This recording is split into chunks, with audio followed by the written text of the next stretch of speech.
Dari semua yang ditulis tentang kota Semarang, apa yang membuatnya berbeda dari kota lain di Indonesia? Satu konteks paling penting justru selalu dikecilkan. Kamu pernah naik becak di sekitar Pasar Johar, tapi nggak tahu kalau aspal di sana itu campuran antara beton tua yang retak-retak dan lapisan semen tipis yang ngecor di tahun 1990-an. Itu alasannya kenapa jalanan di situ kadang keras seperti karang, kadang lembek seperti lumpur kalau musim hujan. Dan inilah salah satu rahasia kota Semarang. Dia hidup di atas lapisan sejarah yang gak pernah dirapikan dengan rapi. Seperti kota yang terus-menerus memuntahkan masa lalunya dalam perjalanan yang terasa begitu gak teratur, tapi justru itu yang membuatnya menarik. Di pagi hari, ketika lampu-lampu jalan masih redup, kamu bisa lihat pedagang-pedagang angkringan di sepanjang Jalan Gajah Mada yang udah berdiri sejak tahun 70-an. Mereka ngebenerin kursinya yang miring dengan kayu bekas meja makan warung sekitar, nggak pernah pusing soal standar bisnis modern. Di tempat lain, kios-kios kecil di sepanjang gang sempit itu jualan dari koran lama sampai obat-obatan Cina yang udah kadaluarsa 2 tahun lalu, tapi orang-orang tetap beli karena konon katanya lebih mujarab. Semarang bukan kota yang mau menampilkan sisi bersihnya. Dia malah memamerkan bekas-bekas perjuangannya, seperti bekas tembok yang dicoret-coret sama semut-semut, lalu diwarnai pakai cat tembok biru murah. Coba bayangkan, kamu jalan kaki dari Simpang 5 ke Tugu Muda, lewat rute alternatif, bukan yang ramai, tapi melalui belakang pertokoan yang udah setengah ambruk. Di sana aroma minyak goreng bekas bercampur dengan bau kayu basah dari bangunan kayu yang udah dimakan usia. Suara-suara yang kamu dengar pun gak biasa. Ketukan palu tukang kayu yang bikin meja dan kursi, suara radio tua yang diputar terlalu keras, sampai teriakan pedagang yang jualan bakso dengan suara serak karena udah berjam-jam di bawah terik matahari.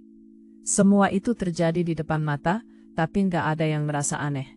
Karena di Semarang, kejadian aneh itu udah jadi rutinitas. Lalu ada menara-menara masjid di sepanjang tepian Ali Semarang, yang ujungnya mirip seperti menara pengawas zaman kolonial.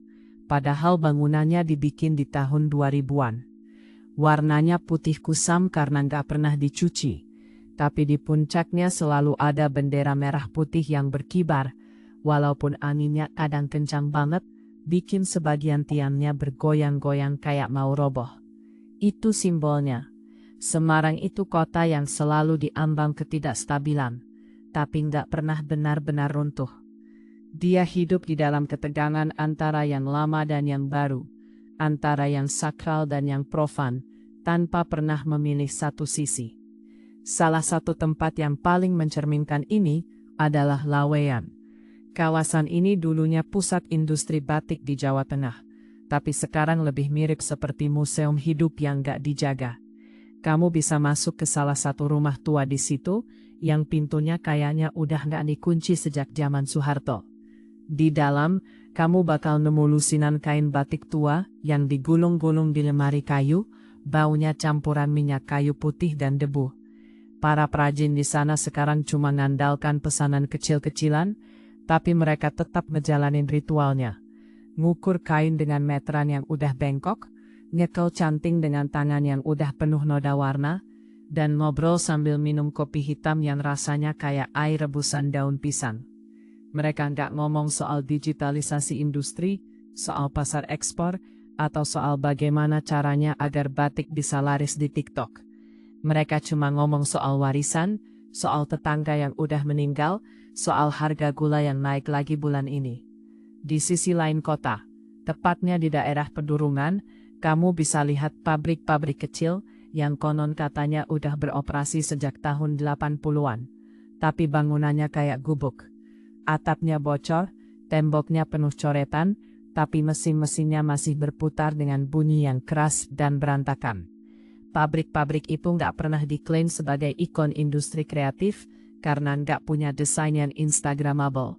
Tapi mereka inilah yang nyata-nyata membereskan ekonomi keluarga ratusan pekerja. Mereka nggak peduli soal sertifikasi halal atau soal standar kualitas global.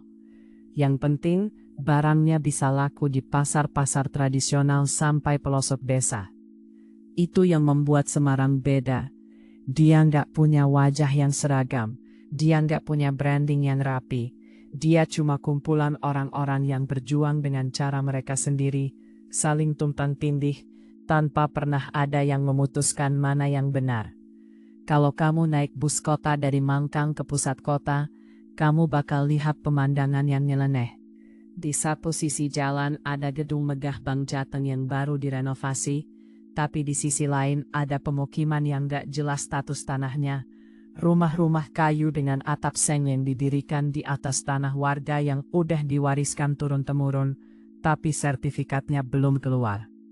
Di depan pemukiman itu, pedagang-pedagang kelontongan berjualan ikan asin dan sayur mayur yang udah layu, karena kulkasnya cuma satu yang dipakai bareng 5 kios.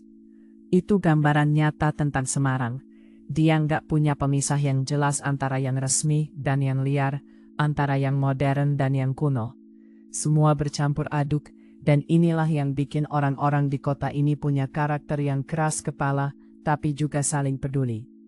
Sekarang bayangkan kamu lagi di Taman Budaya Raden Saleh sore hari, tempat anak-anak muda ngumpul sambil bawa gitar dan laptop untuk kerja remote.